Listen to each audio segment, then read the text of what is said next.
اعوذ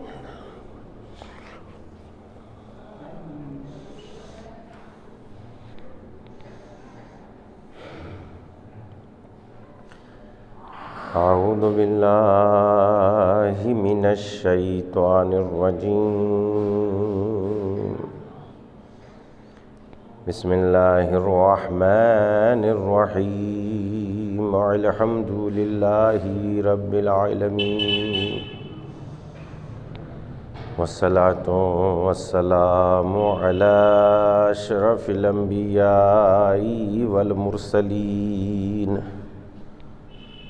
وخاتم النبیین مولانا مقتدانا وہادینا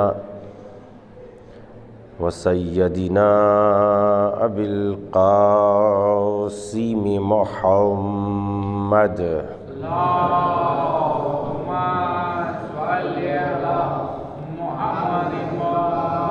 علی محمد وعلی اہل بیتہ الطیبین الطاہرین المعصومین الغر المیامین الذین اذھب اللہ عنہم الرجس اہل البیت وطہرہم تطہیرا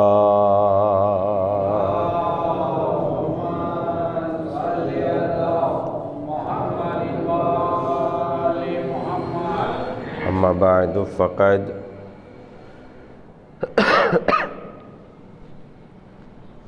قال اللہ الحکیم فی کتابہ الکریم وہو اصدق الصادقین وقولہ الحق بسم اللہ الرحمن الرحیم ان فی خلق السماوات والارض واختلاف اللیل والنہار لآیات لأولی الالباب صلوات پڑھیں محمد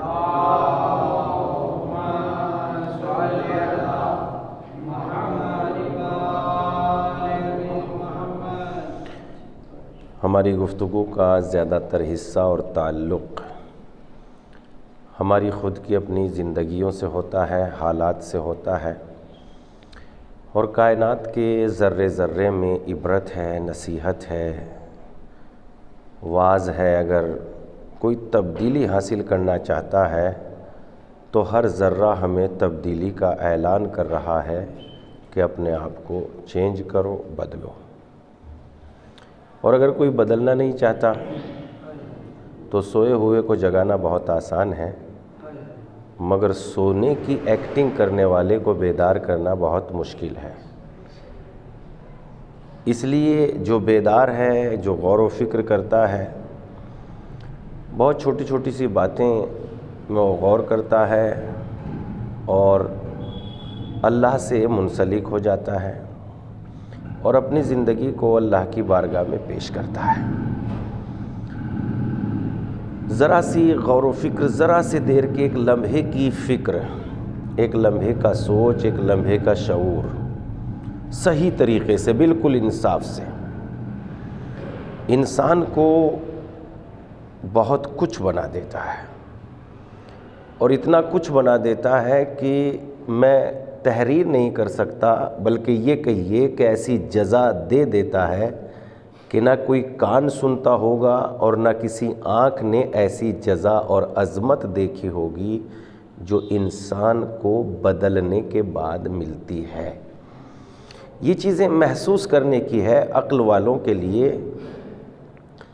ہم نے کائنات میں اس تاریخ کے اوراق جب ہم پلٹتے ہیں، کتابوں کا مطالعہ کرتے ہیں، اور ہماری بھی زندگی کے بہت سارے ایسے واقعات اور حالات ہیں جو روز بروز ہمیں دستک دے رہے ہیں کہ ہوشیار بیدار، ہوشیار بیدار۔ اگر ہم نے غفلت کا لباس خود پہن لیا ہے تو کوئی ہمیں بیدار کر ہی نہیں سکتا۔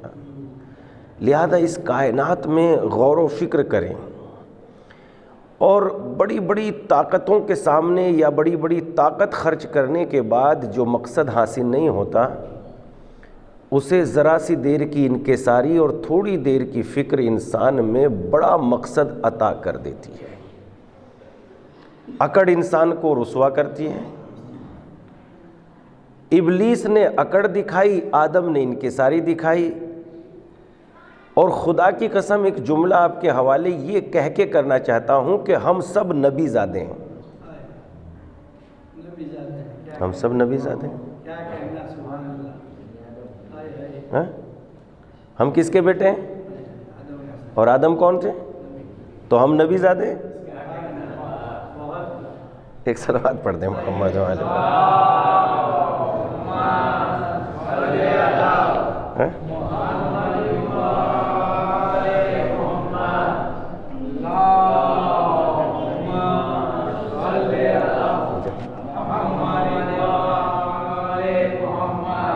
ہم سب نبی زادے ہیں، ہم سب آدم کی اولاد ہیں اور آدم نبی ہیں، تو ہم سب نبی کے بیٹے نہیں ہیں، ہم سب پیغمبر خدا کے بچے اولاد نہیں ہیں، ہم آدم کی تو اولاد ہیں اور آدم کو اللہ نے نبی بنایا، تو ہم سب کے سب نبی زادے ہیں، ہم سب کے سب نبی کی اولاد ہیں، سب سارے سب جتنے بھی دنیا میں انسان ہیں سب آدم کی تو اولاد ہیں، جتنے بھی انسان ہیں۔ تو اس اعتبار سے اگر آدمیت کے اعتبار سے دیکھا جائے تو سب ہمارے بھائی اور رشتہ دار ہیں۔ اگر آدم کے اعتبار سے دیکھا جائے ہم سب کے بابا کون ہیں؟ حضرت آدم۔ شیعہ ہو، سنی ہو، ہندو ہو، سکھ ہو، مسلم ہو، عیسائی ہو، گھانچی ہو، ٹاچی ہو، جتنے بھی آنچی پانچی سانچی جب جتنے بھی ہیں سب کس کی اولاد ہیں؟ آدم ہی کی اولاد ہے نا۔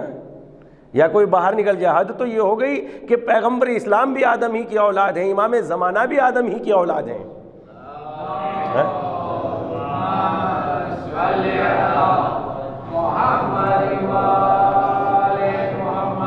تو صلبی اعتبار سے تو جو صلب پیغمبر اسلام کا ہے وہی صلب ہمارا ہے۔ صلبی اعتبار سے اگر ہم دیکھیں تو دیکھو تو صحیح، اللہ نے ہمیں کتنا عزت دار اور کتنا رتبے اور کتنی عظمت دی ہے، مگر پھر کہتا ہے کہ آدم کے بیٹا ہونے سے کوئی شرف ملنے والا نہیں ہے، بلکہ اگر تم یہ چاہتے ہو کہ اللہ کے نزدیک ہو جاؤ تو ان اکرمکم عند اللہ اتقاکم، تم میں اللہ کے نزدیک محترم وہی ہے جو سب سے زیادہ پاکیزہ ہے، جو سب سے زیادہ صاحب کردار ہے۔ اگر صاحب کردار نہیں ہے تو ہم اللہ کے نزدیک نہیں ہو سکتے، اور یہی نزدیک پروردگار ہے کہ اس نے اپنا قرب عمل میں رکھا ہے، باتوں میں نہیں رکھا۔ اگر ہم چاہتے ہیں کہ اللہ کے نزدیک ترین بندے بن جائیں تو وہ نہ فضائل پڑھنے میں ہے، نہ بہت زیادہ مجلس سننے میں ہے، نہ بہت زیادہ مسجد میں بیٹھنے سے ہے۔ اگر وہ ہے تو سچائی، ایمانداری اور امانت داری میں ہے، اور اگر سچائی اور ایمانداری اور امانت داری ہمارے یہاں نہیں ہے تو آپ بہت قیمتی نماز میں لباس پڑھیے، مگر ایک دھاگا بھی اگر اس میں غصب ہو تو نماز ہو ہی نہیں سکتی۔ آپ پھٹے پرانے لباس میں سجدہ ریز ہو جائیے، خدا اس پھٹی پرانی عبادت کو قبول کر لے گا، اس لیے کہ ہمیں جو ہے اللہ کی بات مان کے آئے ہیں، ہم نے بندوں کی بات نہیں مانی۔ اور جب ہم بندوں کی بات، واقعاً انسان اللہ کی بات بہت دیر میں مانتا ہے، لیکن اگر اللہ کی بات تھوڑی دیر کے لیے بھی انسان مان لے، غور کر لے، تھوڑی دیر کی فکر انسان کو بڑی عزت عنایت کرتی ہے، بڑی نعمت عطا کرتی ہے۔ یعنی اس طریقے سے سوچ لیجئے کہ آپ اس نعمت کی حد معین نہیں کر سکتے کہ ایک نعمت میں خداوند عالم نے کتنی نعمتیں رکھی ہے، ایک نیکی کے ضمن میں، ایک نیکی کے ضمن میں اللہ نے کتنی نعمت رکھی ہے آپ شمار نہیں کر سکتے۔ اور نیکی کی مثال قرآن مجید نے یوں دی ہے کہ جیسے ایک درخت جس کی جڑیں زمین میں ہیں اور شاخیں آسمان میں، نیکی کی مثال اس طریقے سے دی ہے۔ اور اب ہم نیکی کی مثال اگر غور کرنا دیکھیں، سوچیں کہ نیکی کی مثال کیا ہے، تو نیکی کی مثال یہ ہے، آم کی ایک گٹھلی لے لیجئے، جو ہم آم کھاتے ہیں اس میں ایک گٹھلی موجود ہوتی ہے، اس کا بیج موجود ہوتا ہے، اس کو آپ زمین میں ڈال دیجئے، سال 2 سال میں 3 سال میں 4 سال میں یہ تیار ہو جائے گا، آم دینے لگے گا۔ ایک درخت پہ مثلاً 1000 آم آئے تو ہر آم میں ایک گٹھلی موجود ہے، ہر گٹھلی میں 1000 پیڑ موجود ہیں ان کو پھر زمین میں ڈال دیجئے، 4 سال میں اور 1000 پیڑ جمع ہو گئے، اب 1000 پیڑوں میں پھر 1000 آم آئے، 1000 آموں میں پھر 1000 گٹھلیاں ہیں۔ کیلکولیٹر ہے آپ کے پاس جو حساب لگا سکتے ہو کہ یہ چند سالوں میں کتنا بڑا باغ بن گیا اور کتنے بڑے درخت لگ گئے؟ آپ حساب نہیں لگا سکتے۔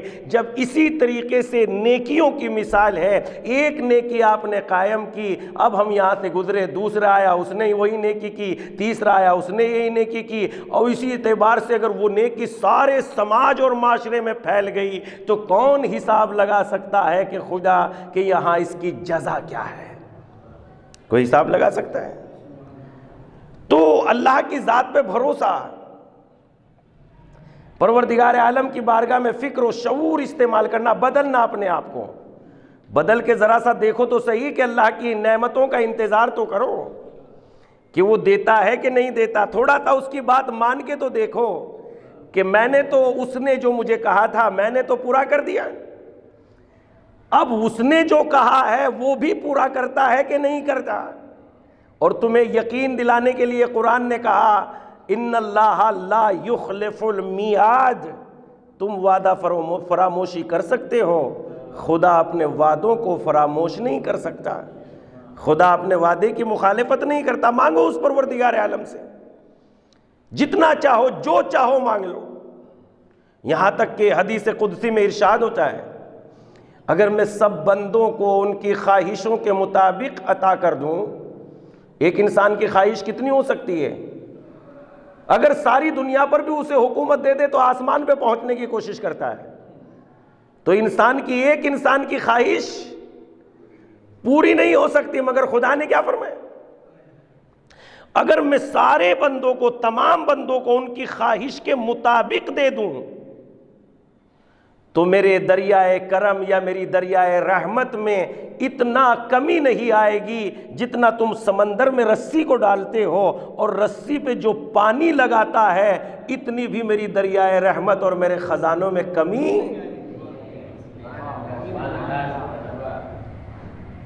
تو اب ذرا سا اللہ کی بات مان کے تو دیکھیے، اس کی ذرا سی بات مانیے، وہ تو خود ہی ارشاد فرماتا ہے کہ اگر میرا بندہ میری طرف ایک شبر، ایک بالشت بڑھتا ہے تو میں اس کی طرف پورا زرہ بڑھ جاتا ہوں، یعنی پورا ہاتھ بڑھ جاتا ہوں، اور اگر میرا بندہ میری طرف زرہ بڑھتا ہے تو میں پورے ہاتھ کھول کے اپنے بندوں کا استقبال کرتا ہوں کہ میرا بندہ آ جائے۔ تو خدا کی بندگی میں قدم تو رکھیں، خدا کی بات مان کے تو دیکھیں کہ میرے مالک نے کہا ہے۔ مگر انسان کی ساری پرابلم، ساری پریشانی یہ ہے کہ سب کی مان لے گا، کسی نے تعویذ بتا دیا، کسی نے فلیطہ بتا دیا، کسی نے ڈورا بتا دیا، یہاں باندھے گا وہاں باندھے گا، 1000 دروازوں پہ جائے گا، اگر ایک دروازے پہ آ جاتا تو 1000 دروازے پہ ذلیل ہونے کی ضرورت نہیں تھی۔ ایک صلوات پڑھ دیں محمد و آل محمد۔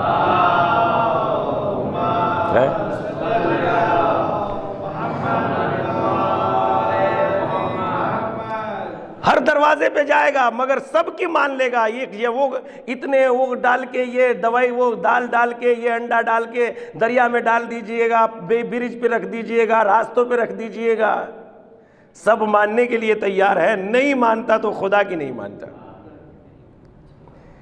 اور اگر خدا کی قسم خدا کی مان لیں تو نہج البلاغہ کے دوسرے خطبے میں امام علی ارشاد فرماتے ہیں جس کا دوست خدا ہو جائے اسے دشمن نقصان نہیں پہنچا سکتے، اور جس کا دشمن خدا ہو جائے دوست اسے بچا نہیں سکتے۔ کوئی بچا سکتا ہے؟ اگر خدا دشمن ہو جائے تو کوئی بچا سکتا ہے؟ ایک بیماری کا تو علاج کر نہیں سکتا انسان۔ جتنے بھی آپ مددگار ہیں، ساری دنیا میں مددگاروں کے دروازے پہ جاؤ، کوئی ہے ایسا جو میری تکلیف کو دور کر دیں؟ اور اس کا اس طرف سے اعلان ہو رہا ہے کہ آؤ تو صحیح میرے دروازے پہ، بتاؤ تو صحیح کون ہے جو مجھ سے طلب کرتا ہو اور میں نہ دیتا ہوں۔ مگر اس بندہ خدا بن جائے، اللہ کی بندگی کو قبول کر لے، اور یہ بندگی اتنی عظیم ہے خدا کی قسم، میری اور آپ کی تو حیثیت کیا، اس بندگی پر امیر المومنین نے فخر کیا ہے، میرے لیے اتنا ہی کافی ہے کہ میں تیرا بندہ ہوں۔ بندگی، اور بندگی کا مطلب کیا ہے؟ بات مانیں گے نہیں اور بندے بن جائیں گے۔ بندہ تو کہتے ہی اس کو ہے کہ جس کی مرضی کچھ نہ ہو جائے، جو چاہے خدا کی مرضی ہے، بس وہی بندے کی زندگی میں داخل ہو جائے، اسی کو تو بندہ کہتے ہیں۔ امام باقر، امام محمد باقر علیہ السلام نے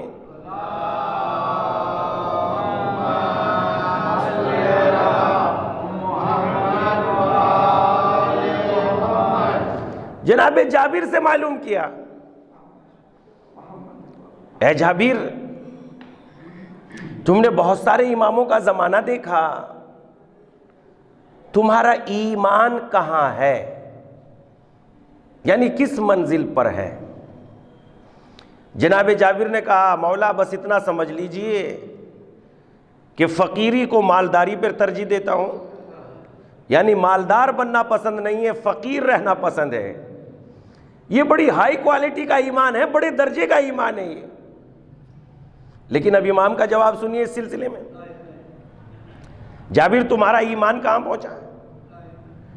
کہا فقیری کو مالداری پہ ترجیح دیتا ہوں، غریب رہنا پسند کرتا ہوں، فقیر رہنا پسند کرتا ہوں،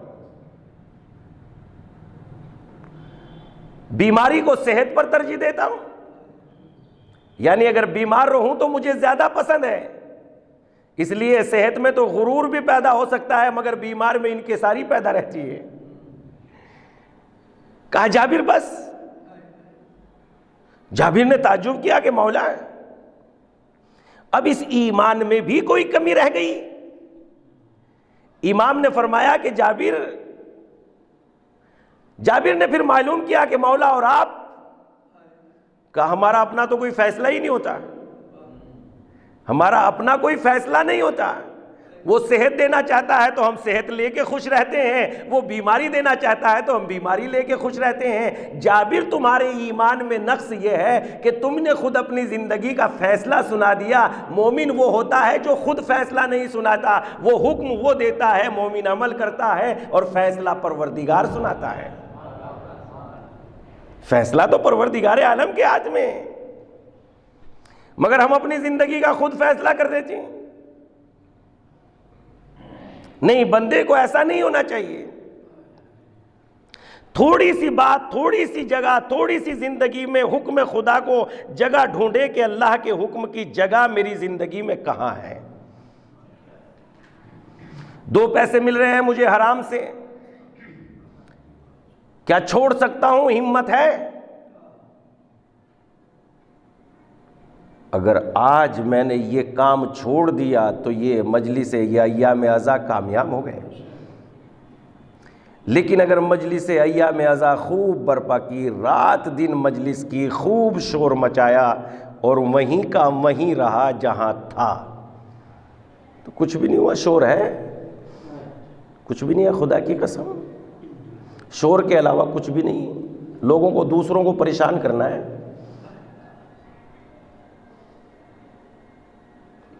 یہ مجلسیں بدلنے کا ذریعہ ہونا چاہیے۔ اگر میں نے اپنے آپ کو چینج کر لیا، بدل لیا، تو 1000 ایام فاطمیہ آئے یا نہ آئے اور اس میں بدل جاؤں تو خدا کی قسم 1000 مجلسوں کا ثواب مل جائے گا، لاکھوں مجلسوں کا ثواب مل جائے گا، کروڑوں مجلسوں کا ثواب مل جائے گا۔ بدلنا شرط ہے، اپنے اندر یہ طے کرنا کہ میں اس کام کو، یہ غلط تھا، اس کو چھوڑتا ہوں۔ اور اب دیکھیے پروردگار عالم کی نعمتیں کتنی شامل حال ہوتی ہیں۔ اولاد میں برکت عنایت کر دے گا، مال عنایت کر دے گا، بارشیں عنایت کر دے گا، زمین پہ عزت عنایت کر دے گا۔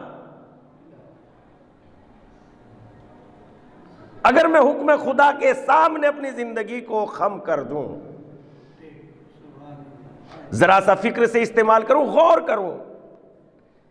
ایک جگہ امام علی ارشاد فرماتے ہیں، اے ابن آدم، جو کچھ کرنا چاہتا ہے نیکی کر کے چلا جا، جو کچھ تیرے ہاتھوں میں ہے کر ڈال، کر لے، تجھے موقع دیا ہے خدا نے، کر ڈال۔ اس انتظار پہ نہ رہنا کہ کل تیرے بعد تیری اولاد کرے گی۔ پھر امام ارشاد فرماتے ہیں جب تو اپنے ہاتھوں سے طاقت سے کمانے کے بعد راہ خدا میں نہیں دے سکتا تو جنہیں مفت ہاتھ آیا ہو وہ کہاں سے تیرے بات دے دیں گے؟ یہ امام علی کا فقرہ ہے۔ تو لہذا جو زندگی میں کرنا ہے وہ کر دیں، اپنا حساب بالکل کلیئر، صاف ستھرا۔ بہت ساری نمازیں لے کے جا رہا ہوں مگر کسی کے حق لے کے جا رہا ہوں، کیا نمازوں کی اہمیت رہ جائے گی؟ نہیں، نماز تو اگر واجب ہی میں نے ادا کی ہے، فقط 17 رکعت، نہ نماز شب پڑھی ہے نہ نفل پڑھی ہے، اگر میں نے صرف 17 رکعت نماز ادا کی ہے مگر دوسروں کے حقوق میرے اوپر نہیں ہے، بہت بڑی نعمت ہے، بہت بڑی عظمت ہے، بہت بڑی عزت ہے۔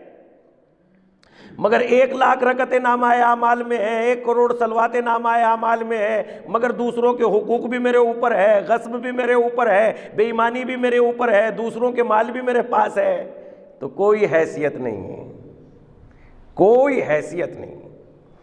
اگر حیثیت ہے تو بالکل اس بات کی ہے کہ دوسروں کے حقوق میرے اوپر نہ ہو، بس میں ادا کر دوں۔ اگر میں نے یہ حقوق ادا کی اور اللہ کی بندگی اختیار کی، اللہ کی بات کو مان لیا۔ ایک جملہ کہنا چاہتا ہوں جو مجھے تو بہت عظیم لگ رہا ہے۔ قرآن مجید کی روشنی میں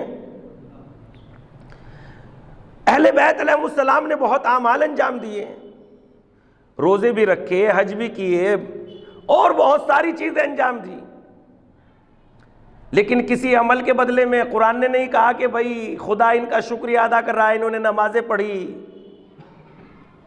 اگر قرآن میں خدا نے کہی ہے یہ بات تو اس وقت کی ہے جب مخلوق کی خدمت کی، تو خدا نے یہ کہا کان سعیکم مشکورا، یعنی خدا بھی تمہارا شکر گزار ہوتا ہے۔ اس کا مطلب یہ ہوتا ہے بندگان خدا کی خدمت اتنی بڑی ہے کہ جس کا شکریہ بندے نہیں خدا بھی کرتا ہے۔ ہاں واقعی سعیکم مشکورا، تمہاری کوششوں کا شکر گزار خدا ہے۔ اور کہیں نکال کے دکھائیے آپ، جہاد بھی کیے ہیں امام علی، دیکھیے آپ کتنی جنگیں کی ہے، کتنے بے پناہ تلوار چلائی ہے، کہیں یہ لفظ استعمال نہیں ہوا کہ تمہاری کوششوں کا خدا شکر گزار ہے۔ مگر جب آ گئے بھوکے یتیم دروازے پر اور اپنی بھوک کو روک لیا اور بندگان خدا کو سیراب کر دیا، ادھر سے مزدہ آ گیا کان سعیکم مشکورا، خدا بھی تمہارا شکر گزار ہے۔ تو اللہ کے بندوں کی خدمت کا انعام تو دیکھیے کہ اللہ کے بندوں کی خدمت کا انعام کیا ہے۔ اور ابرار کا تذکرہ کرتے ہوئے قرآن نے پورا سورہ دہر نازل کر دیا خدا نے۔ تو اللہ کے بندوں کی خدمت بے پناہ اپنے آپ میں اجر و ثواب رکھتی ہے۔ ایک دوسرے سے اگر نفرت ہے تو نفرت نکال دیں، حسد ہے تو حسد نکال دیں۔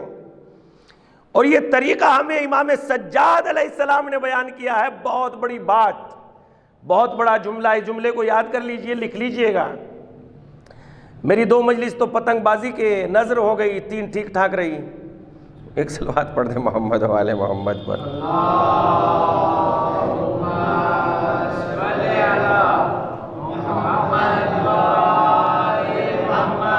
2 مجلسوں میں آپ لوگوں نے پتنگ اڑا لیے ہیں، انتظار کرتے کا انتظار کی حد ہو گئی، ابھی تک انتظار ہی کر رہے ہیں۔ چلیے کوئی مسئلہ نہیں، پڑیا باندھنی تو مجھے بھی آتی ہے، گولی لپیٹنا تو مجھے بھی آتی ہے، کوئی مسئلہ نہیں۔ تو اس اعتبار سے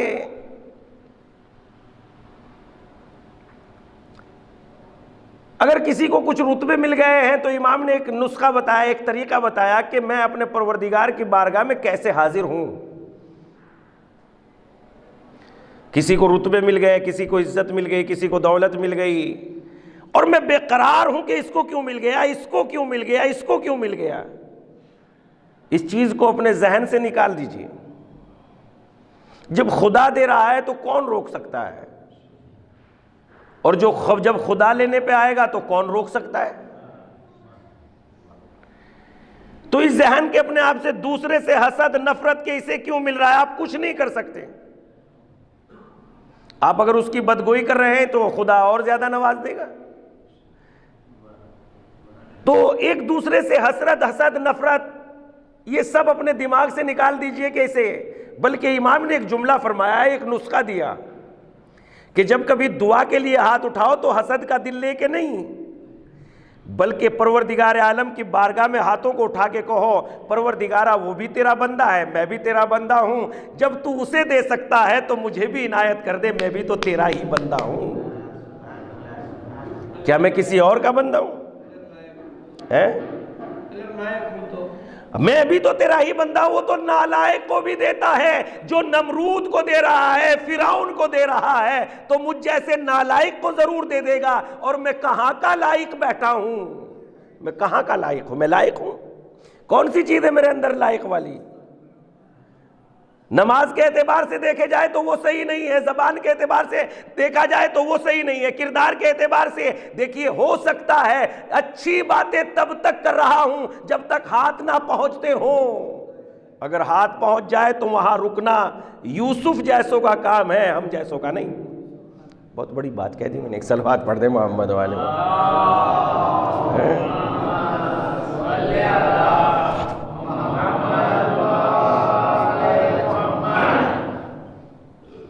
ہو سکتا ہے آدمی حرام سے تب رک رہا ہو جب ہاتھ ہی نہ جا رہے ہو.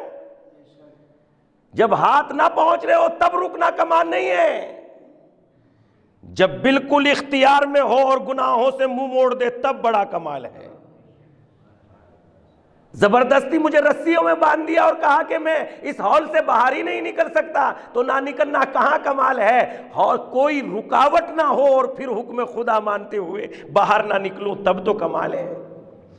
جنہیں پابند بنا کے گناہوں سے روکا گیا ہے، مچھلی ہے، جانور ہے، تو ان کی جزا کا بھی اعلان نہیں کیا. اگر مجھے گناہ سے آزاد کر کے پابند بنایا گیا ہے تو میری جزا کا بھی تو اعلان کیا ہے کہ تجھے جزا دوں گا. اور جزا تب ہی دے گا جب زبان میں غیبت کرنے کی طاقت ہو اور نہ کروں، آنکھ میں حرام دیکھنے کی طاقت ہو اور نہ دیکھوں، کان میں گانا سننے کی طاقت ہو اور نہ سنوں، ذہن میں غلط خیالات آئے اور نہ سوچوں، اور کوئی گناہ دعوت گناہ دے اور نہ دعوت کی طرف جاؤں. پیغمبر سے پوچھا ہے اللہ کے نبی سب سے بڑا جوان کون ہے؟ تو پیغمبر نے یہ نہیں کہا مچھلیوں میں بازوؤں میں مچھلی پڑ رہی ہو، چینا سینہ چوڑا چکڑا ہو، چہرہ بہت مضبوط ہو، ہزاروں کلو کا پتھر اٹھا لیتا ہو، بلکہ پیغمبر نے کہا جب اسے کوئی دعوت گناہ دے اور وہ دعوت گناہ سے اپنے رخ کو موڑ دے، یہ سب سے بڑا بہادر ہے، یہ سب سے بڑا جوان ہے. یہی جوان ہے. امام سے بھی معلوم کیا علی، امام علی سے معلوم کیا مولا سب سے بڑا شجاع کون ہے؟ تو امام نے فرمایا اشجع الناس من غلب ہوا، تم میں سب سے بڑا بہادر وہ ہے کہ جو اپنی خواہشات پر غالب آ جائے. دوسروں کو مغلوب کرنا کمال نہیں ہے، خود پر غالب آنا سب سے بڑا کمال ہے. اگر مالک اشتر دوسرے پر غالب آ جاتے تو بہادر کہتے علی، یہ نہ کہتے میرے جیسے ہے. مگر جب مالک اپنے اوپر غالب آ گئے تو علی نے کہا مالک ویسے ہی میرے لیے ہیں جیسے میں پیغمبر کے لیے تھا. یہ کمال ہے غلبے کی، یہ کمال ہے. اگر پیغمبر امام کی بات نہ مانتے اور بڑھ جاتے جنگ صفین میں آگے تو امام بس اتنا کہتے ہیں مالک بڑے بہادر ہیں، مالک کی تلوار میں بڑی طاقت ہے. لیکن جب تلوار کو نیام میں رکھ کے مالک نے حکم مولا پر عمل کیا تو یہ جملہ اتنا بڑا امام علی کی زبان سے مالک کے لیے نکلا. کائنات کی ساری طاقتیں، ساری دولتیں ایک طرف اور مالک کے لیے سنہرے لفظوں کا یہ جملہ ایک طرف. کتنی بڑی بات امام علی نے کہا، میں جیسا میں پیغمبر کے لیے تھا. علی کون ہے؟ علی کون ہے؟ جیسا میں پیغمبر کے لیے تھا ویسے مالک میرے لیے ہیں. یعنی جیسے میں نے کبھی پیغمبر کی بات کو رد نہیں کیا ویسے ہی مالک نے میری بات کو رد نہیں کیا. اور یہ کمال کردار مولا کی بات ماننے میں ہوتا ہے. علی کون ہے؟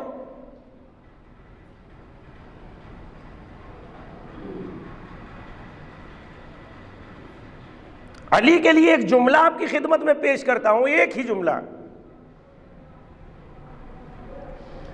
ایک عالم دین نے بہت عظیم جملہ کہا، بہت ہی بڑی بات. کہتے ہیں کہ دنیا کے سارے حاکم وہ ہیں جن کے ظلم سے رعایا ڈرتی تھی، کانپتی تھی، لرزتی تھی کہ ظالم ہے. علی ہی صرف ایک ایسے حاکم ہے کہ ان کے ظلم سے نہیں بلکہ ان کے عدل سے دنیا لرزتی تھی. علی انصاف کا نام ہے. علی کے عدل سے دنیا کانپتی تھی، انصاف سے کانپتی تھی. عدل کے سلسلے میں جار جرداق کہتے ہیں قتل علی فی محرابہ لشدت عدل. علی کو جو قتل کیا گیا ہے وہ ان کی شدت عدالت کی بنیاد پر قتل کیا گیا ہے کہ علی عادل تھے. اور علی کیسے عادل تھے؟ تاریخ کی کتابوں میں ایک جملہ ملتا ہے، ایک واقعہ ملتا ہے، بڑے نکات ہیں اس جملے میں اور بے پناہ. امام کی فضیلت و شرافت اور عظمت. حاکم ہے پوری مملکت اسلامیہ کے. ذرا حاکم کو سوچو، حاکم کی شان کیا ہوتی ہے. اور اب دنیا یہ دیکھ لے کہ جو دنیا حاکم بناتی ہے وہ کیسا تماشا نکالتا ہے، اور جو الہی حاکم ہوتا ہے وہ کتنا عظیم ہوتا ہے. علی ساری مملکت اسلامیہ کے حاکم ہیں. بباطن تو علی پوری کائنات کے مولا و آقا ہیں. علی پوری کائنات کے مولا و آقا ہے. جہاں تک خدا کی خدائی ہے وہاں تک علی کی امامت ہے. خدا کی قسم یہ معمولی رتبہ نہیں. جہاں تک خدا کی خدائی ہے، اور کہاں تک تو یہاں آتا ہی نہیں، وہ تو لامحدود ہے. تو جیسے خدا کی خدائی لامحدود ہے، فرعون نے دعویٰ کیا خدا کی خدائی چھین سکا، نمرود نے دعویٰ کیا خدا کی خدائی چھین سکا. دعویٰ اور ہوتا ہے، حقیقت اور ہوتی ہے. غاصب فقط دعوے دار ہو سکتے ہیں، علی حقیقی خلیفہ ہیں. انہوں نے تو صرف دعویٰ کیا ہے، یہ تو غاصب ہیں. علی تو حقیقت میں حاکم ہے. پھر اس کے بعد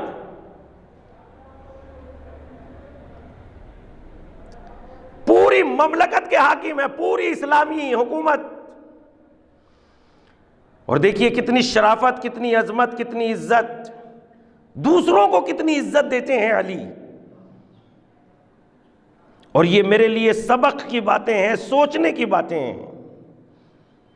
علی صرف سننے کی حد تک نہ رہ جائیں، فاطمہ صرف منبر سے بیان کرنے کی حد تک نہ رہ جائیں، بلکہ ان کی سیرت ہمارے کردار میں اتر جائے.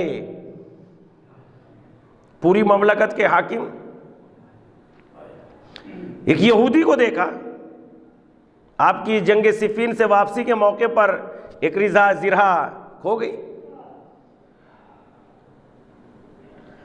کچھ دنوں کے بعد ایک یہودی کو دیکھا، وہ زرہ اس کے پاس ہے. اگر میں حاکم ہوتا تو کیا کرتا؟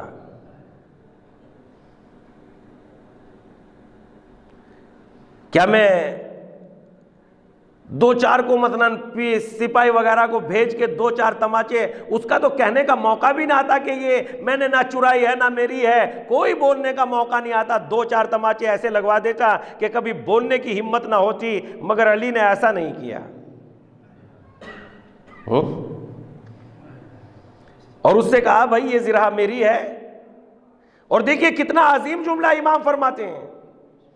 یہ نہیں کہا کہ یہ چوری ہو گئی، بلکہ امام نے کہا نہ میں نے بیچی ہے اور نہ میں نے ہبہ کی. کہنے کا مقصد یہی ہے کہ چوری ہو گئی، مگر امام چور کے لیے بھی لفظ چوری کا استعمال نہیں کر رہے ہیں تاکہ اس کے اندر سے شرافت پیدا ہو. اور جب اس کے اندر سے شرافت پیدا ہوگی تو جب دوسروں کو عزت دیں گے تو پلٹ کے آئے گا ضرور. تو یہ امام علی کی زندگی. تو اس اعتبار سے ہمیں پروردگار عالم سے طلب کرنا چاہیے، مالک سے مانگنا چاہیے. پروردگارہ تو دے دے. اس کے دیے ہوئے میں عزت ہے، دنیا کے دیے ہوئے میں ذلت ہے. ایک جگہ پھر امام سجاد نے اس میں صحیفہ کاملہ میں فرماتے ہیں دنیا میں چاہے جو کتنا ہی بڑا کیوں نہ ہو جائے، اگر کچھ دے دے گا تو کہیں نہ کہیں جتا ضرور دے گا۔ ایسا ہوتا ہے، ہم نے دیکھا ہے، ہماری زندگی میں آئی ہے۔ بس چاہے جتنا بھی بڑا انسان کیوں نہ ہو، کچھ بھی اگر دے دے گا تو جتائے گا ضرور۔ میں نے ایسا کیا تھا ان کے ساتھ، ارے یہ 10 سال پہلے یہی تو پیش نماز تھے، اگر ہم نہ کرتے تو یہ کہاں سے ہو جاتے، یہ ساری باتیں آ جائیں گی۔ بس دنیا میں اگر کسی سے لے لیا تو وہ جتائے گا ضرور اور دوسروں کے سامنے بے عزت کر دے گا، مگر خدا وہ ہے جو جتاتا نہیں، دے دیتا ہے۔ خدا دیتا ہے، اسی لیے مانگو، اس سے طلب کرو، مگر یہ شعور ہونا چاہیے کہ طلب کیا کریں، مانگے کیا۔ بہت شعور ہونا چاہیے۔ پیغمبر اسلام کا ایک خادم تھا، اللہ کے نبی کی خدمت کرتا تھا۔ اللہ کے نبی نے ایک روز اس سے کہا کہ فلاں، تم 7 سال سے میری خدمت انجام دے رہے ہو اور تم نے کوئی چیز طلب نہیں کی، کوئی چیز مانگی نہیں، میں چاہتا ہوں کہ کچھ طلب کرو، کچھ مانگو۔ اے کاش کہ مجھے یہ موقع مل جاتا، مگر مانگتا کیا؟ موقع تو سب کو ملتے ہیں، بندہ کوئی بھی ایسا نہیں ہے کہ جو اس کی رحمت کی ہواؤں سے باہر ہو، بس اس کو حاصل کرنے کی ضرورت ہے کہ موقع ملا ہے تو مجھے مانگنا کیا چاہیے۔ موقع تو سب کو ملتے ہیں مگر ہم گنوا دیتے ہیں، نہیں گنوانے نہیں چاہیے۔ اسی لیے روایت میں آیا ہے کہ دیکھو رزق آنے سے پہلے اسے دور نہ بھگا دینا۔ ادھر سے رزق چل دیا ہے آپ کے لیے، آپ نے کسی کی غیبت کر دی، ہو گیا دور۔ ادھر سے رزق چل دیا ہے آپ کے لیے، آپ نے سائل کو دھتکار دیا ہے، دور ہو گیا۔ واقعاً ان چھوٹی چھوٹی باتوں پر عمل کرنے سے اللہ بہت راضی ہوتا ہے۔ دے نہیں سکتے مت دو، مگر دھتکارو نہیں، ذلیل نہ سمجھو، اسے حقیر نہ کہو، اسے بری لفظ بری باتیں نہ کہو، ڈانٹو نہیں، نہ دو، یہ تمہارے اختیار میں۔ اتنا تو اپنے اوپر کنٹرول رکھ سکتے ہو، منہ سے برا نہ کہو، زبان سے برا نہ کہو، اشارہ کر دو ہاتھ سے، معاف کرو بھائی۔ ظاہر سی بات ہے، بندے ہاں، بندے کی اوقات ہی کیا ہے، سب کو تو ہم دے نہیں سکتے، اوقات میں ہی تو رہ سکتے ہیں۔ بس بندگی کی اوقات یہی ہے کہ ہم کسی کے لیے کچھ بھی نہیں کر سکتے، بندے ہیں۔ اب جب اوقات یہی ہے، سلام کر لیجئے، لیکن دھتکاریے نہیں، غلط شبد نہ کہیے، اور جب غلط شبد نہیں کہیں گے تو انشاءاللہ تعالی نعمت پروردگار عالم کی جانب سے آئیں گی، تو رزق کا دروازہ تو کھلا ہوا رہتا ہے۔ یہاں تک کہ امام نے ارشاد فرمایا، بلکہ جناب فاطمہ زہرا سلام اللہ علیہا کا ارشاد ہے،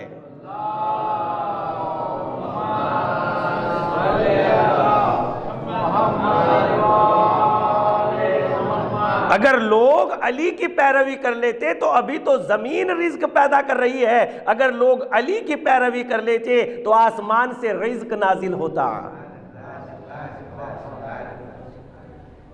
پیروی ماننا، باتوں کو ماننا، رزق کے تو انبار ہیں۔ آپ کہہ دیجئے اپنے پروردگار سے، کہیے تو صحیح، تھوڑا سا اپنی اصلاح کرنے کے بعد، مالک یہ غلطی تھی، میں نے غلطی کو تیرے لیے چھوڑ دیا، مالک یہ گناہ تھی، میں نے گناہ کو تیرے لیے چھوڑ دیا۔ خدا کی قسم قرآن کی تفسیر میں ملتا ہے کہ جب اصحاب کہف کو کے اوپر، غار کے اوپر جب دیوار کو چن دیا اور ان کی آنکھ کھلی اور دیکھا کہ دیوار بڑی مضبوط ہے، اس میں دروازہ کیسا پیدا ہو، ایک نے اپنے کندھے کو لگایا، مالک وہ گناہ صرف تیری رضا کی خاطر چھوڑ دیا تھا، اس کے صدقے میں دیوار میں در بنا دے۔ دیوار تھوڑی سی ہٹ گئی، سب نے اپنی اپنی نیکیوں کو یاد دلایا، دیوار نے راستہ بنا دیا۔ ارے نیکی تو اتنے کمال کی ہوتی ہے کہ دیوار میں در پیدا کر دیتی ہے۔ جب نیکی اتنے کمال کی ہوتی ہے تو جو ابو صالح ہو یا ابو الحسن ہو، خانہ کعبہ میں اس کے لیے دیوار میں در کیسے نہیں پیدا ہوگا؟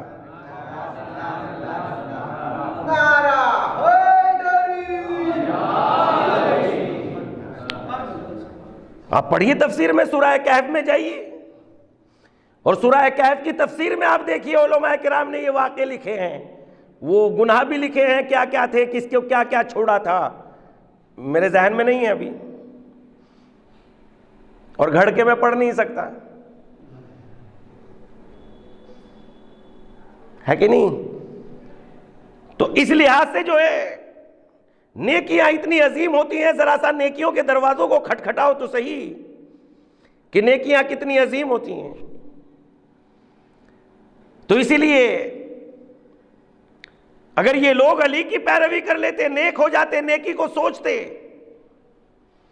تو نیکیوں میں بے پناہ برکتیں ہیں، نیکیاں انسان کو بڑا عظیم بنا دیتی ہیں۔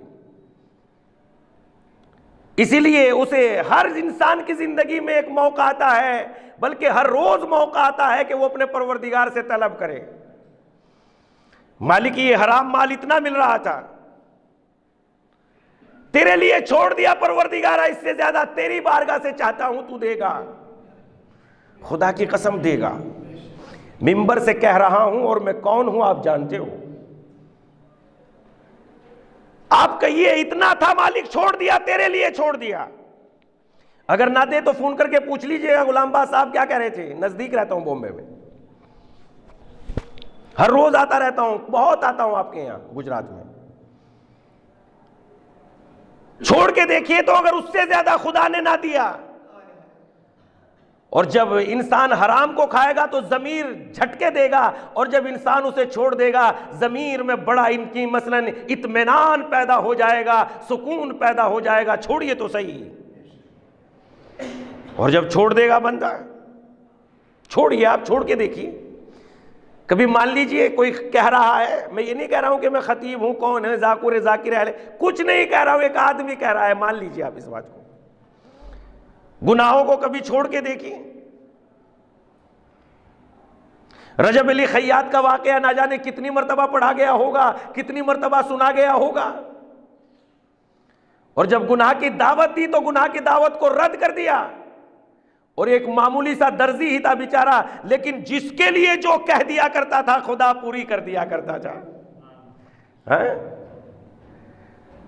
روزہ امام حسین میں ایک بچہ اوپر سے گرا چھت پہ سے، شور مچا بہت، بچہ گر گیا، اس میں کوئی بزرگوار بھی تھے، بس ایسے ہاتھ سے اشارہ کیا بیٹا رک جا، بچہ ہوا میں رک گیا، معلق ہو گیا۔ لوگوں نے کہا آپ تو بڑے پہنچے ہوئے ہو، کیا کرتے ہو؟ کہا کچھ بھی نہیں کرتا، کوئی خاص نہیں کرتا۔ کہا پھر اتنے رتبے کیسے پائے؟ کہا سمپل سی بات ہے، آج تک میں نے کوئی بات اپنے خدا کی رد نہیں کی، آج میں نے کچھ طلب کر دیا تو خدا نے میری بات مان لی، تو کون سے تعجب کی بات ہے؟ میں نے بھی تو رد نہیں کی۔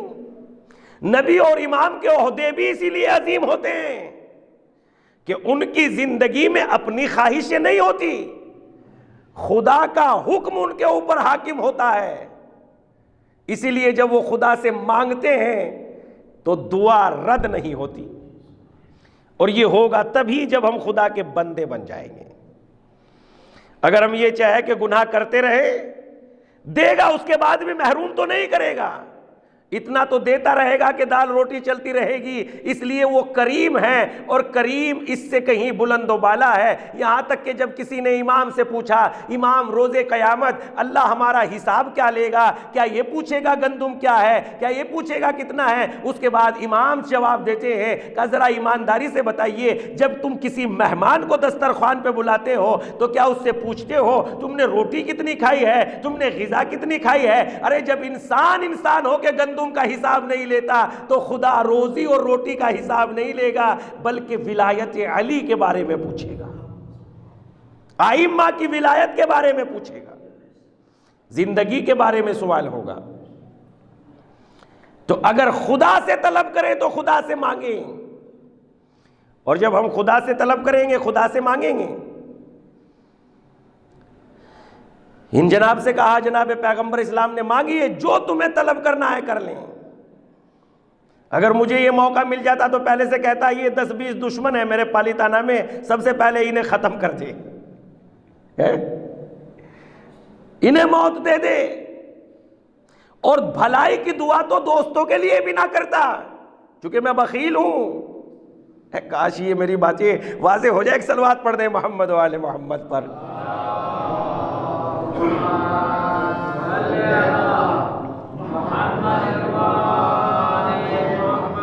جن کے ساتھ بظاہر رہتا ہوں ان کا بھی میں خیر خواہ نہیں ہوں. اگر خیر خواہ ہوتا تو ملنے پر مجھے ان کی طرف سے حسد نہ ہوتا, مجھے یہ نہ ہوتا کہ اس کو کیوں مل گیا. لہذا میں خیر خواہ تو ان کا بھی نہیں ہوں, میں تو اپنوں کا بھی نہیں ہوں. اگر میرے اپنوں کو ہی کچھ رتبے مل جاتے ہیں تو مجھے درد ہو جاتا ہے, حسد ہو جاتا ہے آنکھ میں. خدا کی قسم میں کیسا بندہ ہوں, کتنا حقیر, کتنا ذلیل. جسے 2 پیسے مل جائے, کامیابی دیکھ لیا, میرے حسد کی آنکھ روشن ہو جاتی ہے, جلنے لگتی ہے. کیا یہی بندگی ہے پروردگار ہے؟ اب اسے موقع ملا, پیغمبر نے کہا مانگ لو جو طلب کرنا ہے. اس نے کہا اللہ کے نبی 1 دن کا ٹائم دے دیجیے. ٹائم دے دیا.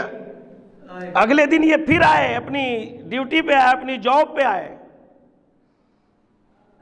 انہوں نے پھر بھی کوئی بات نہیں کہی. اللہ کے نبی گویا انتظار کر رہے تھے. ہم نے تم سے کہا تھا کچھ طلب کرو, مگر تم نے طلب نہیں کیا. کہ اللہ کے نبی اگر آپ اجازت ہی دے رہے ہیں تو اگر طلب کروں تو بس اتنا عطا کر دیجئے کہ جنت میں اپنے رتبے میں جگہ دلا دیجئے. پیغمبر اسلام نے اس سے معلوم کیا تجھے یہ بات کس نے بتائی؟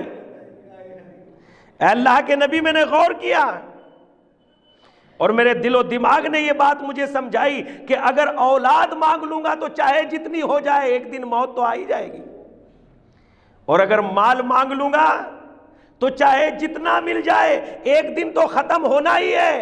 تو ان چیزوں کو کیوں مانگوں جو ختم ہونے والی ہے, اسے کیوں نہ مانگوں جو باقی رہ جانے والی ہے. لہذا میں نے باقی رہ جانے والی چیز کو مانگا.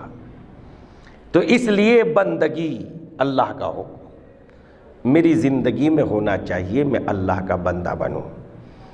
اور جب میں اللہ کا بندہ بن جاؤں گا, کائنات کی ساری چیزیں میری باتوں کو, میرے حکم کو تسلیم کریں گی, اور کائنات کا ذرہ ذرہ یوں بھی میری خدمت کر رہا ہے. تو اس لحاظ سے جو اللہ کے عظیم بندے ہیں ان کی زندگیوں کو جب ہم دیکھتے ہیں, اور جس روز پیغمبر کی وفات ہو جاتی ہے, دنیا سے رخصت ہو جاتے ہیں,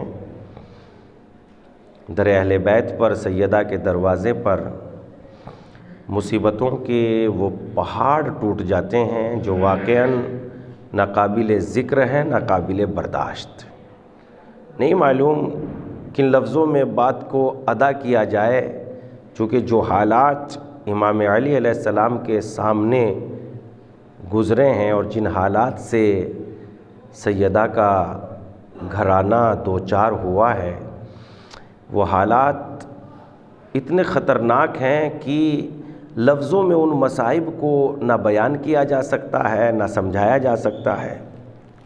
اور اب وہ دن بہت قریب آ گئے جن میں نبی کی پیشین گوئی بالکل متحقق ہوئی, اور جناب فاطمہ پیغمبر کے چند دن کے بعد, چند ماہ کے بعد دنیا سے رخصت ہونے کو تیار ہیں.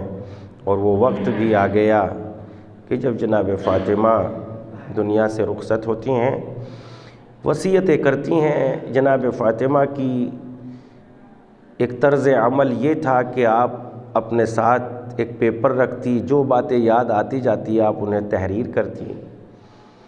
اور وصیت نامے میں, وصیت میں ایک جملہ, ایک روز امام علی فاطمہ زہرا سلام اللہ علیہا کے سرہانے بیٹھیں اور دیکھا کہ ابو الحسن, جب فاطمہ نے ابو الحسن کو اپنے نزدیک پایا اور دیکھا تو کہنے لگی, اے علی میں تمہارے گھر میں تمہارے ساتھ اتنے دن تمہاری خدمت میں رہی, اتنے دن رہی, لہذا اگر فاطمہ سے کوئی بے ادبی ہو گئی ہو تو نبی کی بیٹی کو معاف کر دیجئے گا. یہ جملہ جیسے ہی سیدہ کی زبان سے جاری ہوتا ہے، علی نے فاطمہ کو سینے سے لگا کے کہا، اے فاطمہ اے بنت رسول، آپ ان باتوں سے بلند ہے، یہ سیدہ کا ادب ہے، ادبی کیفیت دیکھیے۔ اور اس کے بعد سیدہ اپنے ادب و احترام میں ان ساری باتوں کو بتاتی چلی جاتی ہیں، علی میرے بعد ایسا کیجئے گا، اے علی میرے بعد۔ اور ان وصیتوں میں سے ایک وصیت اتنی عظیم ہے کہ سیدہ فرماتی ہیں، اے علی جب تم مجھے قبر کی تنہائی میں اتار دینا اور مٹی میرے اوپر ڈال دینا تو علی میری قبر پہ تھوڑی دیر رک جائیے گا، تھوڑی دیر میری قبر کو تنہا نہ چھوڑیے گا، یا علی اسی روز مجھے آپ کی بہت ضرورت ہے، سیدہ کو آپ کی بہت ضرورت ہے۔ یہ ایسا ہنگامہ خیز منظر برپا ہوا اس روز جب جناب فاطمہ دنیا سے رخصت ہو گئی۔ علی کے چھوٹے چھوٹے بچے بلک رہے ہیں، رو رہے ہیں، ماں کی جدائی حسن و حسین سے برداشت نہیں ہو رہی ہے، مگر لو علی نے فاطمہ کے جنازے کو تیار کیا۔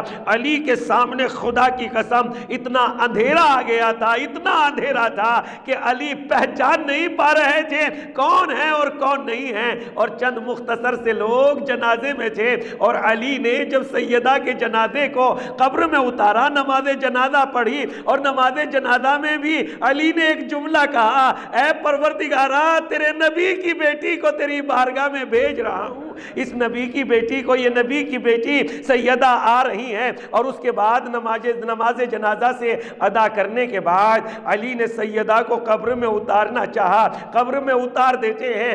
ابھی انسان کا ذہن جب کام کرتا ہے تو تھوڑا کام میں لگا رہتا ہے، ابھی علی کا دماغ سیدہ کی لحد میں اتارنے کے لیے لگا ہوا ہے، مٹی دے رہے ہیں۔ لیکن جب مٹی دے چکے اور علی قبر پہ کھڑے ہو گئے، اب علی تنہائی میں بات کرنے لگے۔ جب انسان تنہائی میں بات کرنے لگتا ہے تو مصائب کا وہ عالم اس پر ہوتا ہے کہ وہ خود اپنے ہی آپ سے بات کرنے لگتا ہے۔ مرتبہ نبی کی بیٹی کو پکارتے ہیں، اور چند مرتبہ پکارنے کے بعد ایک مرتبہ قبر کی طرف رک کر کے کہتے ہیں، اے بنت رسول علی تمہیں پکار رہے ہیں اور تم علی کی بات کا جواب نہیں دے رہی ہو۔ ارے خود ہی قبر سے کہتے ہیں، اے علی آپ کی سیدہ کہہ رہی ہے، اے علی اب زہرا قبر کی خاک اوڑھ کر لباس بستر میں سو گئی ہے، اے علی آپ جانتے ہو۔ اور جب علی کا صبر برداشت سے باہر ہو گیا، آسمان کی طرف رخ کیا اور خود ہی کہنے لگے، اے رسول اللہ آج علی کا صبر کم پڑ گیا ہے، اے اللہ کے نبی میں نے آپ کی امانت کو واپس کر دیا، آپ کی بیٹی آ رہی ہے، مگر افسوس اس بات پر ہے کہ امانت کو مکمل ادا نہ کر سکا۔ ارے آپ کی بیٹی کی پسلیاں ٹوٹ گئی ہے، کلیجہ سینہ چھد چکا ہے، پہلو شکستہ ہو گیا ہے۔